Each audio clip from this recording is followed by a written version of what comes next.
নমস্কার বন্ধুরা, রান্নার কেরামতি চ্যানেলে আপনাদের সবাইকে স্বাগত জানাই।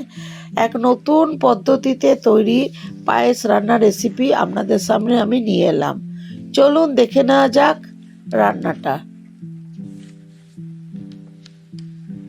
প্লেটে আমি নিয়ে নিলাম 100 গ্রাম গোবিন্দভোগ চাল, 25 গ্রাম কাজু, কিশমিশ, কিছুটা এলাচ এবং 250 বাতাসা, এটা গুঁড়ে বাতাসা নেবেন, দুটো দুধের পাউচ এবং একটু ঘি নেবেন। 2 প্যাকেট দুধ নিলাম। একটা কড়াইয়ে আমি দুধ দুটো কেটে নিয়ে আমি কড়াইতে জাল দিতে শুরু করলাম। যে কোনো প্যাকেটের আপনারা দুধ নেবেন। আমি এই হাতের কাছে এই দুটো দুধের প্যাকেট ছিল, এটা দিয়ে আমি পায়েস রান্নাটা করছি। ততক্ষণে আর একটা ফ্রাই প্যানে আমি একটুখানি ঘি নিলাম। সেই ঘিয়ের মধ্যে আমি এই গোবিন্দভোগ চালটা আমি পুরোটাই দিয়ে হালকা আমি একটু সোনালি কালার করে একটু ভেজে নিচ্ছি। ভেজে নেওয়ার পর একটা বাটিতে আমি ভাজা চালটা আমি তুলে নিচ্ছি।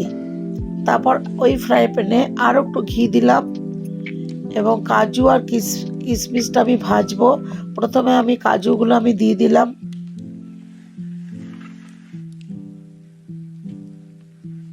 তারপর হালকা একটু নেড়ে নিলাম।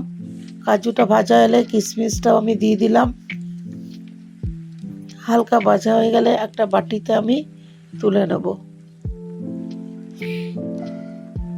আপনারা এই পায়েস রান্নাটা করবেন, খুবই টেস্টি হয়। তারপর দুধটা একটু ঘন হয়ে এলে ওই দুধের মধ্যে আমি এখন চাল ছাড়বো না, যতটা চাল নিয়েছিলাম তার 2 চামচ চাল নিলাম এবং আমি কিছুটা দুধ ওই চালের মধ্যে ঢেলে দিলাম, উঠিয়ে নিলাম। দেখুন, আর কিছুটা কাজু আমি ওই দুধ ভেজা চালের মধ্যে আমি দিয়ে দিচ্ছি। চাল, কাজু আর দুধ আমি একটা মিক্সিং বলে নিয়ে নিলাম। তারপর ওইটা আমি পেস্ট করে নেব। এদিকে দুধটাও ঘন হয়ে এসছে, তখন আমি একটা পাউচ, দুধের পাউচ আমি দিয়ে দিলাম, দুধটা ঢেলে দিলাম, অনবরত নাড়াতে রাখলাম কারণ স্টিলের কড়াই লেগে যাবে। তারপর আমি ওই ঘিয়ে ভাজা চালটা আমি ওই দুধের মধ্যে আমি দিয়ে দিলাম। তারপর অনবরত আমি নাড়তে থাকবো। চালটা 80% সিদ্ধ হয়ে এলে আমি গুড়ের বাতাসাগুলো আমি ঢেলে দিলাম। তারপর আমি অনবরত আমি নাড়তে শুরু করলাম। একটুখানি নুন দিলাম, নুনটা দিলে ব্যালেন্সটা থাকে, টেস্টের ব্যালেন্স থাকে। তারপর ওই ব্যাটারটা, যেটা আমি কাজু দুধ দিয়ে যে ব্যাটারটা করলাম, সে ব্যাটারটা আমি ঢেলে দিলাম। তারপর আবার অনবরত আমি নাড়তে থাকলাম। তারপরে ভাজা কাজু এবং কিশমিশটা আমি ঢেলে দিলাম। খুব ঘন করবেন না, কারণ ওইটা যখন জমে যাবে তখন ওটা একদম টাইট হয়ে যাবে।